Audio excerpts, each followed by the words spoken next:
Eamon Khan here for Seconds Out with Barry Smith ahead of this weekend's action. Michael Conlan versus Jordan Gill. Barry, how you doing, sir? Oh, good, thank you. Good to hear. Good to see you doing well. Looking like Jordan Gill is looking well too. We're talking about how Jordan ended up with you in the corner here. I know there's a lot of changes that he's had here too as well, but Jordan has linked with yourself. What's the decision making here? We was in training camp with Fury-Ventura with Billy Joe and the team, Ben Davison, all the team and that. Then he just tagged along. He liked what we done and he decided just to stay with the team and we're here today. Basically, yeah. In terms of him as a fighter, look, a very accomplished fighter, a very skillful fighter. When you look for a fighter who comes through the doors, what do you look for first in terms of moulding them and guiding them forward? Well, there's a couple of things you've got to look out for, you know. Talent's a big key. Hard work is a must. It's a must. Hard work, talent, this commitment, you know, dedication to the sport, you know, because hard work is a talent as well. Yeah, so, and he seems to have all that, Jordan. And, yeah, but listen, he's worked hard for this. We're in the Lions Den. We know that, yeah. But the reality of it is, we have got no pressure on us. I say it again, there's no pressure on us. We're here, we're going to enjoy it, and we're going to cause a big upset in Ireland. You're no strangers to big fights, no strangers to having a big fight with Michael Conlan as well too, coming on the winning end of a fight with him, which was a brilliant fight with Lee Wood. Do you think that kind of brings an edge to this fight for yourselves, for Jordan, having had that victory over him in the past, that you can use parts of the game plan for Jordan's success on Saturday? Yeah, for sure. You know, we've worked against Mick before, you know, so we know his weaknesses, we know his strengths, we know he's a very good fighter as well, and we know he's got a big heart. But, you know, Lee Wood, dynamite puncher, but also so is Jordan Gill, you know. He had hidden power, yeah, you know. We've got it all sorted out now. His power's there, and I just think we're going to see a nice little upset in Ireland.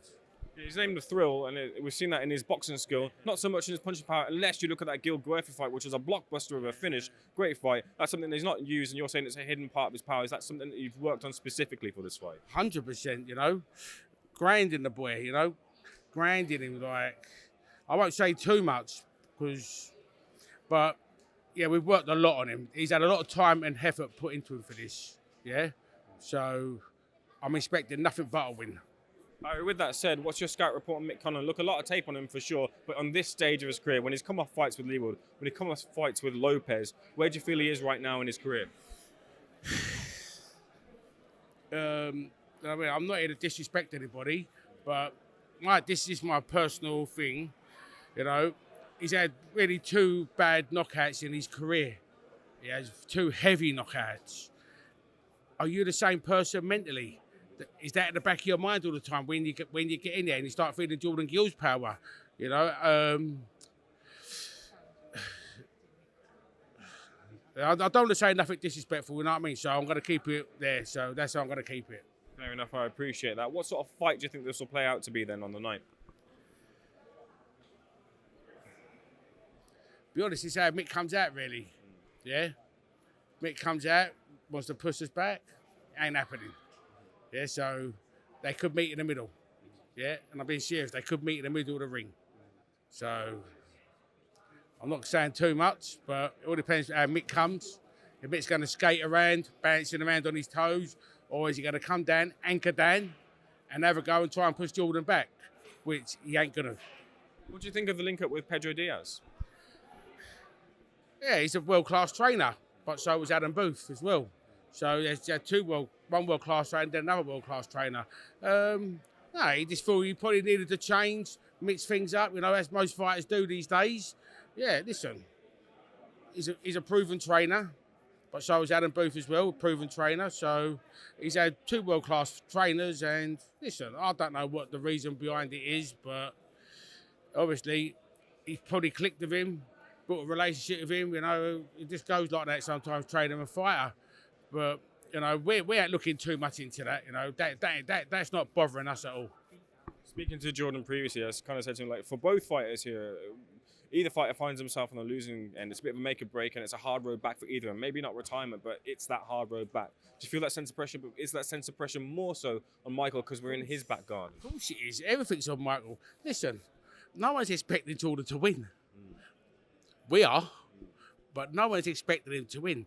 Listen, he's in his back garden, his hometown, this great city of Belfast. It's all on him to perform. He's got a world-class trainer there. It's all on him to perform and shine like a star. But we're here to upset that, and we're going to upset it. Barry, just a couple of things away from this. Get your thoughts on. In addition to the gym, that being Anthony Joshua. I don't really want to talk about that. It's not my place to talk about that in a minute, yeah. But yeah, just gonna leave that as that, yeah. Can I ask you about Tyson Fury versus Oleksandr Usyk then? Is that okay? Yeah, I don't care about that, yeah. Sure, no worries. Let's go dip into that fight then. Tyson Fury versus Oleksandr Usyk. We've seen the Francis Ngannou fight. A lot of people kind of saying that he's on the decline now. Maybe his legs have gone heading into this fight with Usyk. Do you see him as a fighter on the decline? Do you see him as still a fighter that can beat Oleksandr Usyk? Was this a closer fight than it could have been a couple of years back? See, you just don't know how Tyson went about this. Did he put the work in? Did he put the own work in for this fight? Yeah, we just don't know how he went about this. But to me, that wasn't the Tyson we've seen in the past. You know, he just, I don't know, he didn't look himself. He looked all jittery, playing with his shorts. He just looked jittery in there. Like, you could see what Francis Ngannou was going to do. He's throwing the hook over all the time. All he had to do was feint and then bang. It just wasn't the Tyson we know in there. But I don't know, was he 36 now, 37, Tyson? Sometimes he's a fight with boxers with his legs. Sometimes your legs just go. The clock just catches up with you. Yeah, but also as well, Usyk never looked that great against Daniel Dubois. For me, that was a body shot. That was a body shot. See, Tyson's a bigger man. Tyson could probably get on top of him, smother him, you know what I mean, and then big man him. Who knows? But it's an interesting fight. It's a fight I'm looking forward to watch. A lot of people are kind of breaking this down as a fight of physicality and Tyson Fury's strength and size, and Usyk's skill, maybe pipping Usyk as being the more skilled fighter. Do you see it that way? He is probably a more skilled fighter, but Tyson's a big man. He's a big man. But also we see Michael Conlan put Tyson over cruiserweight as well. Steve Conlan, that's it, sorry. Yeah, we also see him put him over, but I'm going to go for Tyson win because he's British, you know. Obviously, I want Tyson to win, but it's going to be a tough fight. Final thing I want to ask you, the team have had experience as well with game planning for Deontay Wilder in the past too. Wilder takes on Joseph Parker. Do you feel like Parker can take things from that game plan that Ben Davison implemented? A lot of people said that he did win the fight, although it wasn't given that way. Do you think that Joseph Parker can take something from that, or does he have to do it his own way? Every fight is different. He's probably going to have to do it his own way, I believe. I don't know, because Deontay Wilder you got to be perfect for 12 rounds of Deontay Wilder. He's just got that whack on him. He can just clean anybody out in a second.